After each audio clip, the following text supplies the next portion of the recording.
a ideia da gente ver uma demonstração na prática e entender como navegar por ela é para que você tenha a oportunidade de, quando partir para algo, né, que tem aí 130, 120 páginas, 60 páginas, consiga decompor as informações e fazer essa leitura. Por vezes, é mais interessante ler a demonstração do que o jornal, sabe?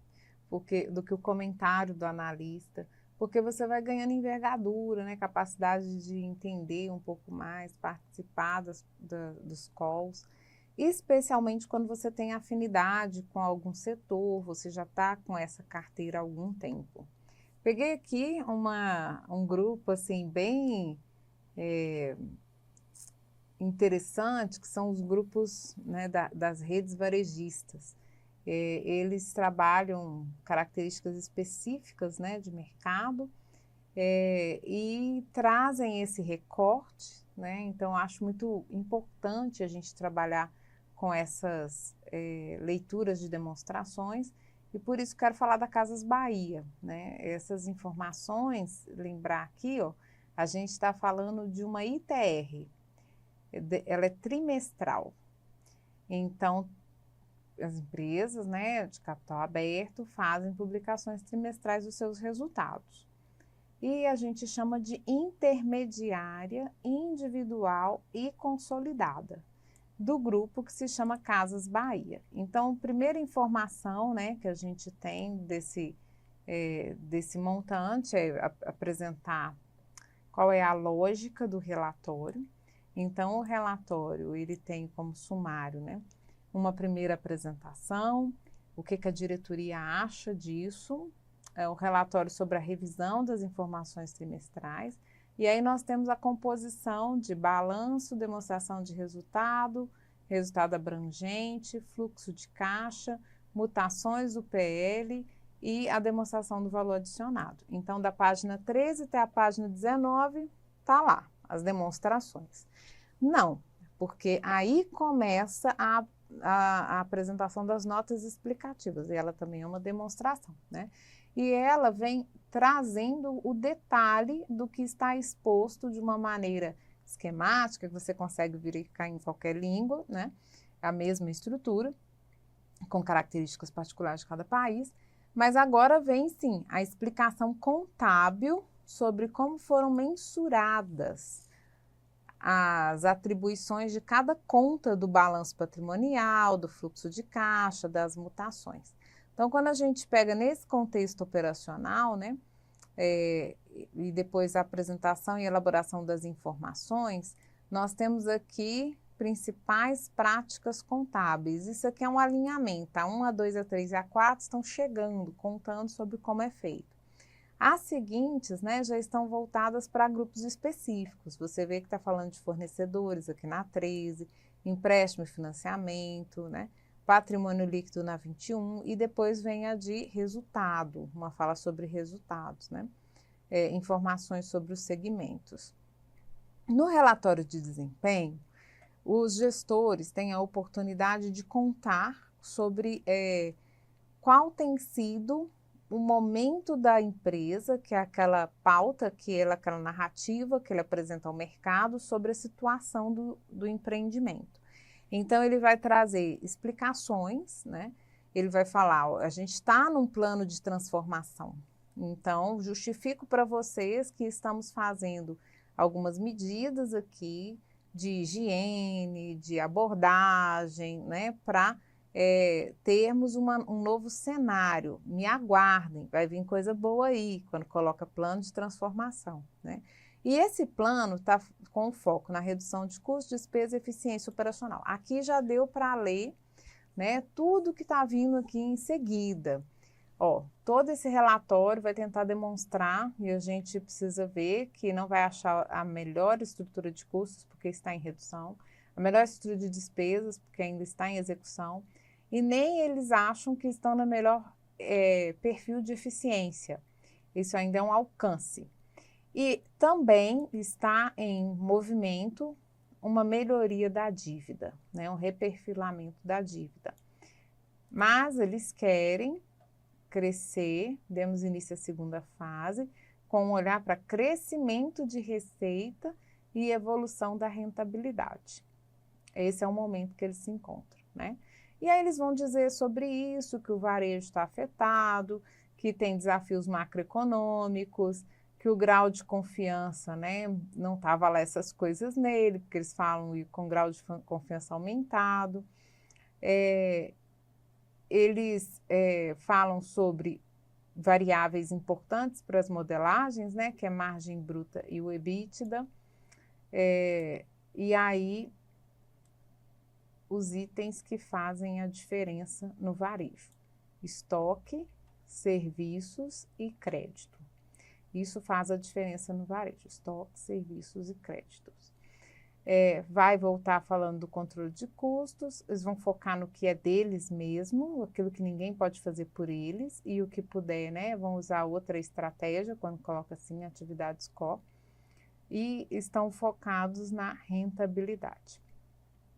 Aí, especialmente, vamos falar sobre o resultado do terceiro trimestre, né, e aí o que aconteceu, qual o valor, aonde alcançou e as considerações finais. Então, eles são top of mind, você vê que não financeira, eles estão trazendo informações não financeiras para também esclarecer aos investidores, né? E nosso compromisso como estrutura enxuta e eficiente. Palavras que vão se repetir e você vai lendo, né, entendendo isso. Os movimentos de varejo para o quarto trimestre do ano, porque a gente está pegando uma de terceiro trimestre, então é comum nesse terceiro trimestre falar sobre qual que é o movimento, o calendário, né? E o calendário é um calendário de Black Friday, que influencia aí com as compras de final de ano, né?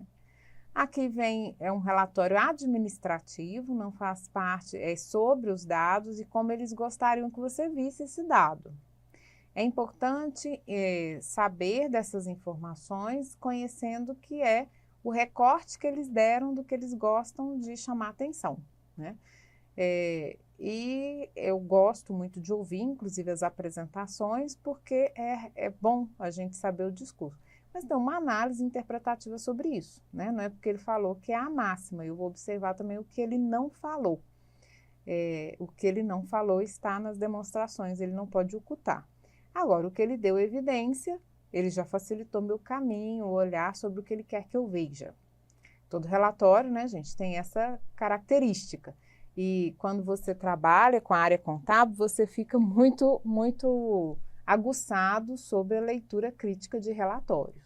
Então, essa é a trajetória que a gente percorre sempre, todo dia, conhecendo as informações. Eu acho que é importante, né, comentar sobre essa forma perspicaz de analisar os dados que chegam, né, que vai muito além do discurso pautado, mas a informação crítica que você quer ter da análise frente também à concorrência, que a gente faz leitura comparada. Eu vou pegar esse grupo aqui, aí eu vou pegar Magazine Luiza, aí eu vou pegar Americanas, eu vou pegar... Então, eu vou fazer uma leitura do setor e entender a posição de cada grupo e qual a vantagem de cada um deles, para que assim eu possa perceber aonde eu estou na relação com este grupo. Se eu sou uma empresa que fornece tecnologia, se eu sou uma empresa que fornece logística, né? Se eu sou uma pessoa que está investindo em ações, se a minha performance, né, está sendo sustentada por essa estrutura, como é que eu analiso o grupo, tá? Então, mercadoria, crediário, serviços e frete. Aqui a gente tem de onde vem a receita do grupo. E essa informação do ano anterior e do ano atual. E aqui você percebe, então, o que tem de tratamento em cada um deles, o que cresce, o que diminui, e eles também fazem essa leitura para que você possa interpretar o gráfico, né? E justifica aquilo que eles não conseguiram ou que eles não tinham intenção de continuar mantendo como crescimento. Nós temos aí um outro quadrante que vai dizer sobre o segmento, né, o plano de transformação, que eles fecham 7 lojas. E aí eles têm 1.072 lojas, é muita loja, né? Muita loja. e falam do lucro bruto, né? Então, o lucro bruto, a margem cresceu, né? Traz a informação que o lucro caiu, mas a margem cresceu. É um plano de transformação. Mesma informação da demonstração do resultado permanece, porque eu vou falar das despesas. E aí, despesa, sem estar relacionada ao percentual, ela é uma despesa que a gente não, se não tiver análise horizontal e análise vertical, ela vai ser um valor que eu posso me iludir com ela. Que ela parece ter caído, mas talvez ela esteja não proporcional ao que se esperava de redução das receitas, né? Então, é sempre uma leitura comparada. E eles fazem essa observação, né, uma redução de 6,6% e aumento na relação, em relação ao retorno de 24,9%. Então, foi para eles dizer sobre isso interessante. O resultado líquido, da mesma maneira, né, eu tenho um prejuízo, mas ele é menor. Observe, ele é menor agora. E olha que quando eu pego o prejuízo líquido, porque eu estou fazendo a relação, ele é menor ainda. Eu passo de menos 7% para menos 3%. E vou olhar o meu ciclo financeiro. Então, o ciclo financeiro é um dos indicadores para a gente ver a necessidade de capital de giro, né? Os meus estoques, qual o nível de estoque, quantos dias o produto fica no estoque. Ver que está ficando mais tempo no estoque. Então, eu estou colocando mais dinheiro para bancar os meus estoques, né? O ideal é que corra mais rápido. Fornecedores de mercado e portal, fornecedores de convênio, fornecedores de serviços. E aí, os dias dos fornecedores totais. Então, a variação do ciclo financeiro saiu de 29 para 43. Então, eu tenho mais informação pontual que é gerencial, né, digamos assim, da estrutura, que eles querem me esclarecer. Dia de estrutura de capital, então, saldo líquido de carnê, né, o CDI, está falando aqui a empréstimos, endividamento, fornecedor do convênio, e aí ele coloca para mim, assim, do saldo da estrutura de capital, que o patrimônio líquido dele, qual foi a variação, considerando caixa e equivalente de caixa, né? Que as operações, elas entregaram caixa e aplicações financeiras 1.868, administradora de cartão de crédito 280 e outras contas a receber do B2B 712. CAPEX é uma informação que a gente observa para verificar o quanto foi necessário investir em capital. Capital é uma palavra difícil de dizer. Investir em imobilizado para conseguir, né, trazer receita para o grupo. E olha que eles fizeram o que eles falaram lá no relatório, que eles iriam investir mais no core. Isso quer dizer que informações de suporte, informações de apoio, serviços, né, de suporte, de apoio, eles podem passar como despesa e não como equipamentos internos. Então, essa é uma modelagem que a gente vai diminuindo o ativo imobilizado. Recursos humanos é importante, né, de contratações e desligamentos, que tem a ver também, né, com o peso da folha de salários, porque existem benefícios. Então, sempre que a gente tem desligamento, diminui o peso da folha. E aí os destaques ESG, né, que todo relatório traz sobre qual é a premissa ambiental, social e de diversidade e a dimensão do social da Fundação Casas Bahia, que é um projeto, né, que atende 150 jovens com tecnologia, com a parte de Instituto Dona de Si, para estimular o empreendedorismo feminino, e também com a ADRA Brasil, que é uma parceria, que é a entrega de 130 armários de quarto e de cozinha para famílias que foram afetadas pelas chuvas no Rio Grande do Sul, né, que são os aspectos sociais. Na estrutura de governança, que é o saber fazer bem feito, né, ter processos sob controle, evitar fraudes. Então, houve a reeleição dos órgãos administrativos, dos conselhos, a segunda edição da Semana de Compliance, a avaliação do auditor externo sobre os controles internos, e a robusta prática de governança, então, que eles correspondem, né? Investimentos em coligadas e controladas, que são 17 sociedades controladas e 3 sociedades coligadas, então essas 3 têm influência e essas 17 têm o controle, né? Ela é controladora, o Grupo Casas Bahia.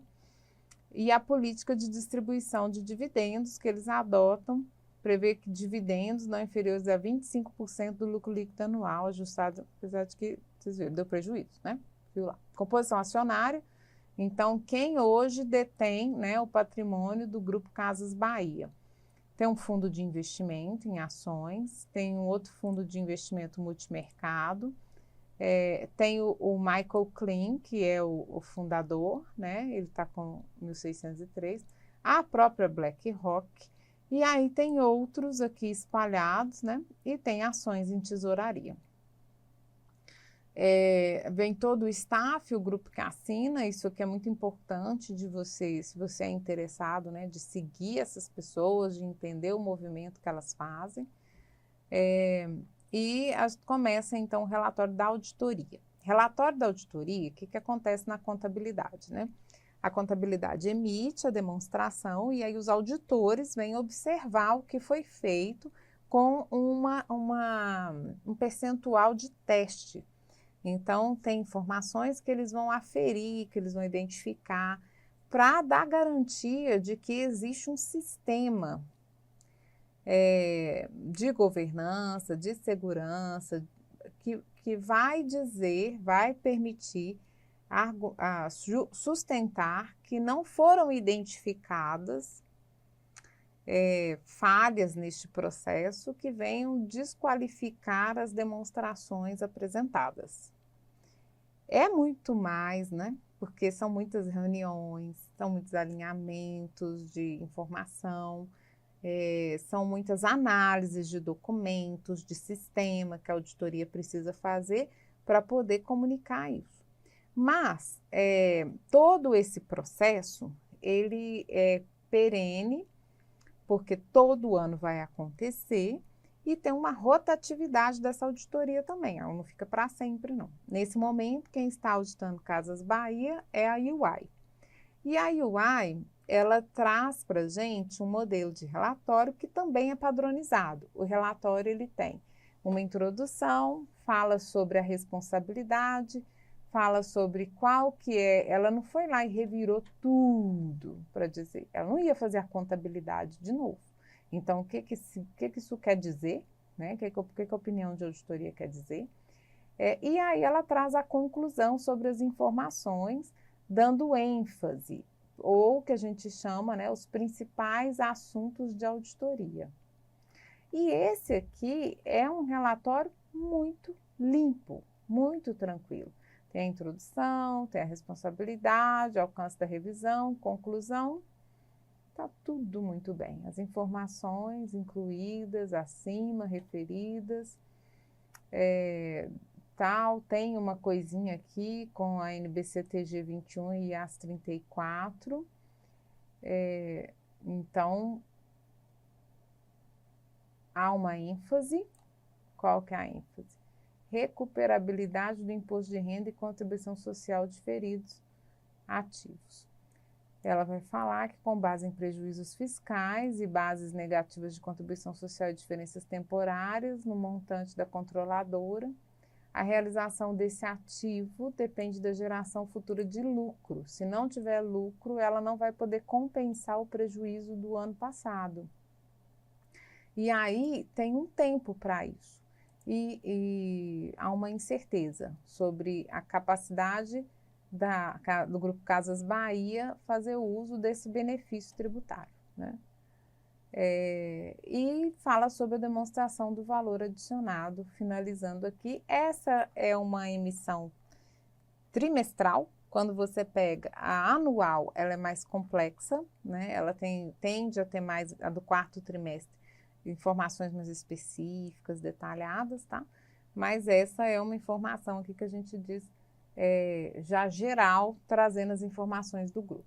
E aqui, então, chegam os demonstrativos, né? Então, eu tenho um ativo, ativo circulante. O que quer dizer esse número 5? Quer dizer que na nota explicativa 5, eles vão me detalhar sobre o que eles têm em caixa equivalente de caixa. Eu vejo que na controladora, então essa é a primeira da controladora, e no consolidado. Eu leio, eu tenho a prática de ler o consolidado, porque ele já foi ajustado, né? Então, no consolidado, diminui o caixa, contas a receber, ó, tá equivalente, e os estoques um ligeiro aumento do ano passado. Tributos a recuperar, né, que está lá destacado, que precisa recuperar, que estão também no não circulante, que é tributos a recuperar, e tributos diferidos, que são valores aí que ele só pode, tem que estar administrando isso aí, né?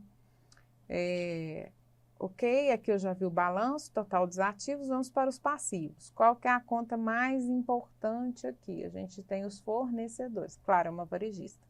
Depois disso, eu tenho os empréstimos e financiamentos, então tem dinheiro para pagar. Isso aqui é Americanas, fornecedores, risco sacado, convênio, todo mundo teve que destacar, não é? Que são negociações com as instituições financeiras e que não tinham esse destaque tão claro, apesar de existir a norma, em alguns anos atrás não tinha isso tão evidente. E hoje está muito procurado por todos, né? Ter essa informação, fornecedores, e é uma conta muito auditada, né? Me puderam que a gente passou.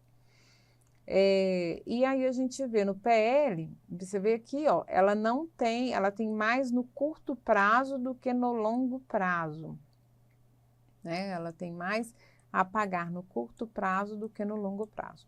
Ela tem 17 para pagar no curto prazo. Ela tem 13 para receber no curto prazo, certo? É isso aí, né? Então, no patrimônio líquido dela, ela tem um capital social de 5.340, um total do patrimônio líquido de 2.879. O que está acontecendo aqui? Prejuízo acumulado. Ela tem uma reserva de capital que já está, olha, confrontando com o prejuízo acumulado, né? Então, aqui mostra, na demonstração do resultado, no consolidado, qual tem sido o movimento. E ela está reduzindo o seu prejuízo no período. Então, isso é uma prática que ela está fazendo da transformação. E a demonstração dos fluxos de caixa, ela é uma demonstração que traz, né, primeiro, a informação sobre quanto de dinheiro tinha, né, o ajuste, qual que é o lucro líquido do período, qual que é a variação nos ativos e passivos operacionais e qual que é o caixa líquido gerado nas atividades operacionais. Vou aumentar o zoom aqui um pouquinho. Nos ativos operacionais, a gente observa ali 304 de redução, perdão, a gente está falando consolidado, né? 265 de redução no 265 de redução no consolidado. O caixa diminuiu, né? Olha aqui, consolidado 24. E aí eu vou vendo investimento, então se foram feitos investimentos, aquisição de bens do ativo imobilizado e intangível. E no financiamento, qual foi a dinâmica do financiamento? Então, no financiamento a gente tem captação, mas teve que pagar tudo isso aqui. Mas ela conseguiu captar dinheiro no mercado para poder pagar. Ela está, né, em parte, fazendo negociações de créditos para corresponder aos pagamentos que ela precisa fazer. Isso mesmo, né, uma operação bem crítica. Aqui a gente fala que é o momento do varejo, né, gente? O varejo também tem essa dinâmica.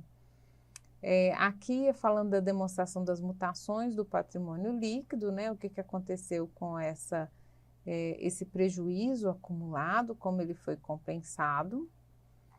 E as notas explicativas agora, passando as informações, aqui é a DVA. A DVA ela é uma informação de demonstração muito interessante, porque ela traz a mesma estrutura da demonstração do resultado e ela fala assim, ó, o valor adicionado total a distribuir foi de 3.806 Isso que a Casas Bahia trouxe de resultado, né?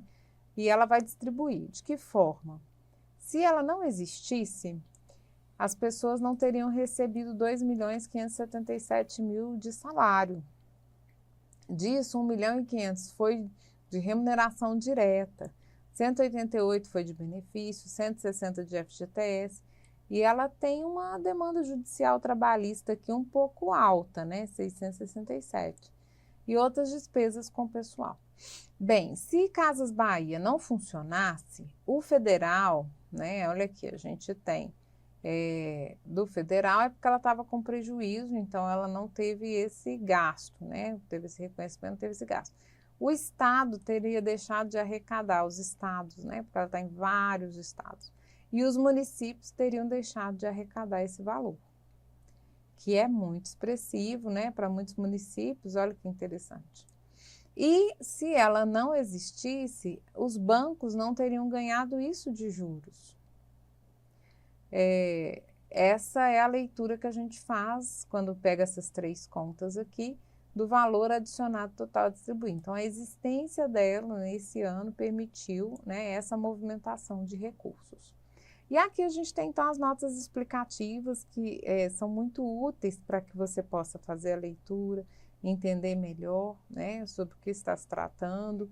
Ela atua, Grupo Casas Bahia, com as marcas, né, Casas Bahia, Ponto Frio e o Extra.com, né? Atende milhões de clientes através do seu próprio modelo de crediário e seu marketplace e 77 milhões de SKUs. Quantos produtos, né, a Casas Bahia vende? 77 milhões. Grupo Casas Bahia. Solução em serviço, o fulfillment, utilizando a rede logística de operação nacional da companhia. A base de elaboração, isso aqui é uma informação contábil, vai falar o seguinte: a gente usa o IFRS, estamos alinhados com as normas internacionais, porque estamos alinhados com as normas nacionais, que é do CPC. E a gente usa todos os normativos da CVM, porque estamos listados na Bolsa de Valores, então a gente cumpre com isso, né? Na B3, a gente está alinhado com a Comissão de Valores Imobiliários. Então, olha só, tem normas internacionais, tem Comitê de Pronunciamento Contábil, tem as normas brasileiras de contabilidade que validaram os comitês e tem a Comissão de Valores Mobiliários. Então, é muita informação, muita orientação normativa para trazer as informações em detalhe. Tem aqui um sumário das notas explicativas, né, sobre o número deles. Quando você vê o número lá 5, que a gente passou lá em cima, estava falando de caixa equivalente de caixa, uma informação sobre como funciona, né, a disponibilidade de recursos dessa empresa. E aí vem, então, qual é a base de mensuração? Está trabalhando com a moeda real, que é a moeda funcional, e tudo o que é apresentado em milhões de reais.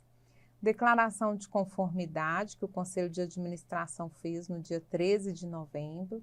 Declaração de relevância, que é uma orientação técnica, que só tem informações relevantes. E os julgamentos, estimativas e premissas sobre a materialidade da informação, eles também contam qual foi o protocolo adotado. Sobre o alongamento do perfil da dívida, eles trazem aqui logo no começo essa informação, especialmente, né, pela característica tão crítica do momento, falando também do FDIC.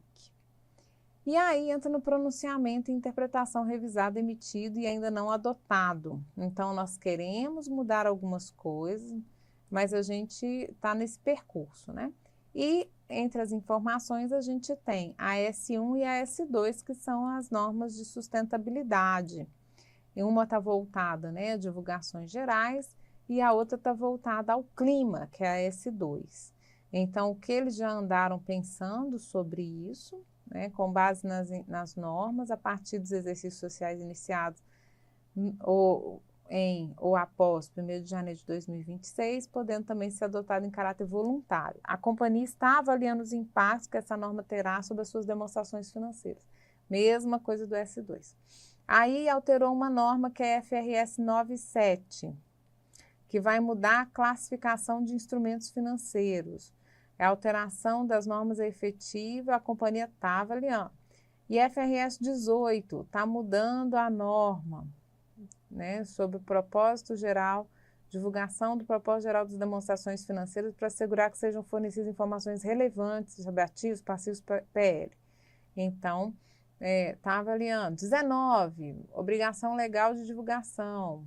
O que eles já olharam sobre essa? Então, tudo que está no radar da contabilidade, da relação com investidores, da publicação das demonstrações contábeis. E aí aqui chega, que em alguns lugares é 2, em outros é 4, as principais práticas contábeis, o número da nota explicativa, né? Então vem as políticas contábeis, a participação societária, como que ela está distribuída, e posteriormente, então, a informação sobre cada conta correspondente. Então, quando fala assim, caixa equivalente de caixa, onde está o dinheiro? O dinheiro está na conta bancária. Então, eles têm 530 milhões de reais em conta bancária. 1.320 milhões de reais, né? 1.320 milhões de reais em aplicações financeiras compromissadas. A outra em obrigações financeiras automáticas. Conta a receber, de quem que ele tem para receber? O crediário da Casas Bahia. Esse é o movimento diferencial que todo mundo lembra da musiquinha. O crediário da Casas Bahia. Quanto disso está no circulante, quanto disso está no não circulante, né? Aí depois vamos ver a movimentação das perdas estimadas. Tem coisa que eu vendi que eu acho que eu não vou receber. Então, perdas estimadas registradas no período, 732 milhões. Informações que eu acho que eu não vou ter mais, né? Tendo em vista o estado de calamidade no Rio Grande do Sul, a companhia realizou a análise dos possíveis impactos com crédito de liquidação duvidosa referente aos recebíveis cujos devedores estejam localizados ou possuam operações relevantes no Rio Grande do Sul e que esses eventos ocorridos e concluir não têm impactos relevantes. Então, por quê? Era um fato que todo mundo estava pensando assim, como é que vai ser? Eles falaram, não vai impactar não. A gente olhou o Rio Grande do Sul, não vai ter essa demanda, né? E agora falando aqui sobre o período de vencimento das contas a receber. A norma pede para você colocar até 30 dias, de 31 a 60 dias, de 61 a 90 e acima de 90 dias. Então eu sei quando ela está vendendo, né, quanto tempo demora para ela receber e quanto já está a vencer, que já está na hora de receber. E aí o meu índice de liquidez pode ter essa performance mais específica, né? Vou ver a minha constituição dos estoques. Nos estoques, o que eu tenho? Loja, centro de distribuição, almoxarifado e perda. Porque eu tenho perda nos meus estoques, né? Então, eu tenho lojas, um bom portfólio, né? Boa quantidade de estoques em lojas e em centro de distribuição. Meus tributos a recuperar, quanto que eu tenho de tributos a recuperar. As partes relacionadas, que é quanto eu estou investindo em outras empresas, né? E aqui falando da controladora, o ativo, passivo e a receita despesa líquida. Então, como que estão as partes relacionadas? E vem aqui uma explicação de uma por uma, para dizer assim, ó, quanto que está a receita despesa líquida de cada empreendimento. Lógico que tem que ter essa informação com mais detalhe, né? Porque eu estou falando de várias empresas dentro de uma só. E aqui vem detalhando, então, os investimentos, mais informações, né? E o imobilizado, quanto que tem, olha como é que é rico a informação, né? De benfeitoria em imóveis de terceiros. O custo foi 1.406.000, depreciação acumulada 691, então o líquido é 715 milhões de benfeitorias em imóveis de terceiros. Pegou a loja, você tem que ir lá e fazer a reforma na loja, se for uma benfeitoria. Instalou ar-condicionado, é uma benfeitoria. Melhorou o espaço de rede, é uma benfeitoria. E são contratos de aluguéis, né? Quanto que ela tem de móveis de utensílios, de instalações. Olha, é muito detalhe, né, da demonstração, e o nosso objetivo é passar pelo grupo de contas para que você entenda comigo aqui o que entra em cada lugar, porque às vezes eu te mostrando, né, a conta mais aberta, onde classifica isso ou aquilo, e quando a gente vai lendo a demonstração, aí você, olha, então tá, isso aqui intangível, ele é do ativo não circulante. O que é intangível mesmo? É a marca e patente da Casas Bahia. No momento, ó, não é tanta coisa assim, né? Marcas e patentes. Em consequência das combinações de negócios, foram reconhecidos os valores das marcas, no montante de 50, com base na metodologia Royalties Relief, e que representa quanto seria a remuneração praticada pelo mercado para a utilização da marca, caso esta não fosse adquirida.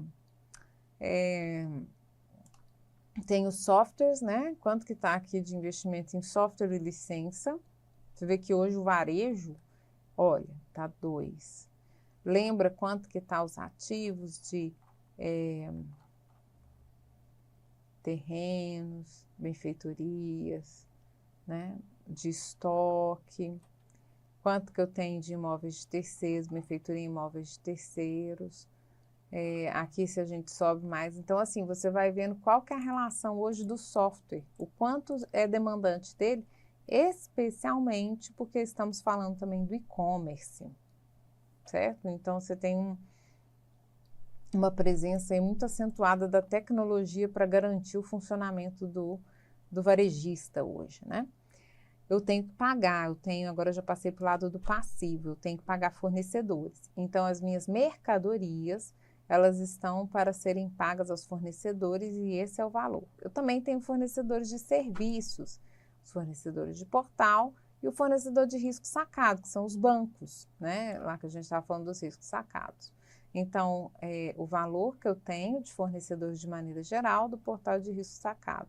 E aqui traz a minha política comercial, a informação detalhada de como eu faço essas operações.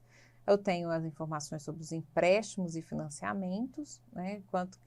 Com quem está transitando, qual que é o percentual que se usa, né?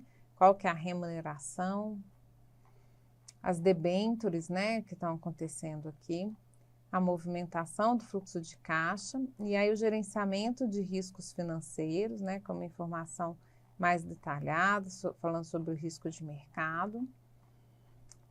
Tributos a pagar, né, que estão aqui, imposto de renda e contribuição social.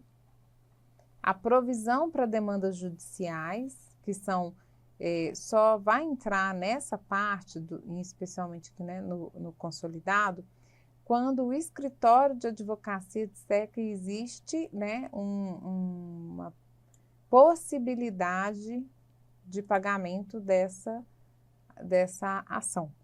Enquanto ele não afirmar isso, que é provável, a gente não lança na demonstração. Então, pode ter muita coisa que você olha lá, essa empresa tem essas e essas e essas ações. E elas não estão mensuradas aqui porque não é provável, na opinião do advogado. Então, a gente só traz para cá o que é provável. E o provável está, né, novos processos nos trabalhistas. Então, tem muita ação trabalhista chegando para Casas Bahia nesse período. As tributárias, né, então vai elencar cada uma, contar sobre isso, justificar, ver como é que as notas explicativas te dão muita informação sobre o grupo, né, muito mais informações do que você imaginava, você consegue buscar aqui. E também tem um outro relatório que é o formulário de referência. Nele a gente tem outras informações específicas que está lá na central de resultados, que eu também recomendo acessar, como o relatório também integrado, relato integrado, que é uma modelagem que traz dados também não financeiros, né, os indicadores de governança. Bem, falando do patrimônio líquido, então desdobra cada item, falando como que está sendo a reversão, como que está trabalhando cada distribuição, né, dessa situação atual do prejuízo, e aí passa então para as contas de resultado. A conta de resultado, demonstração de resultado, ela começa com a receita líquida, e aqui a gente tem a receita bruta. Então, da receita bruta, a gente vai ter que observar a retirada dos tributos sobre mercadorias, sobre financeiro operacional, sobre serviços e sobre os fretes. É muito conteúdo importante para uma varejista, que a gente não pode desprezar. Então, a nota explicativa de receita faz todo sentido. E a gente tem um detalhamento sobre a receita financeira operacional. Quando você olhou lá no começo da demonstração, Casas Bahia tem uma operação muito grande, que é do carnê da Casa Bahia, né? O crediário da Casa Bahia. Então, falar da situação financeira do grupo, da gestão, da performance, da receita financeira do grupo, é muito importante para você entender o desempenho. Observe que a despesa vem por natureza, mas eu tenho a impressão que você gostaria de ver a despesa por loja. São muitas lojas, não vai dar para desdobrar, né? Mas eles, então, têm essa compilação e trazem, e lógico, o relatório gerencial lá dentro vai ter por categoria, vai ter por loja, vai ter, né, cada mercado ter o seu perfil, mas essa é uma informação interna. Então, para a gente vem o custo dos estoques vendidos, e aí a despesa com pessoal, com serviço de terceiros, né, e a gente consegue ver qual que é a margem das Casas Bahia. E esse resultado também do financeiro, que é uma frente de negócio muito importante para eles, né? Por fim, coberturas de seguros e a informação sobre os segmentos para o planejamento estratégico, financeiro, de compra de investimento e aplicação de recursos, né? Eles usam as bases consolidadas e que eles consideram ser adequado à apresentação das informações financeiras intermediárias da companhia em segmento único. E aí, esse é o terceiro trimestre e a gente vai para a reunião do quarto trimestre e a gente pega a anual. Então, esse é o caminho de leitura das demonstrações para interpretar os fatos que estão acontecendo e que o usuário da informação contábil pode ser o funcionário, fornecedor, a pessoa que contrai crédito, né, com a Casas Bahia, então o próprio cliente, os bancos, com certeza, né, os próprios parceiros de negócio da Casas Bahia, os proprietários das instalações que as Casas Bahia usam, que vão dar ideia dessa robustez de todo o grupo, né? Então, eu espero que tenha aberto aqui um mundo de oportunidades para a leitura das demonstrações. Mergulhamos em 62 páginas num giro aqui, para que você pudesse ter essa experiência aí de imersão sobre um grupo tão grande, tão representativo.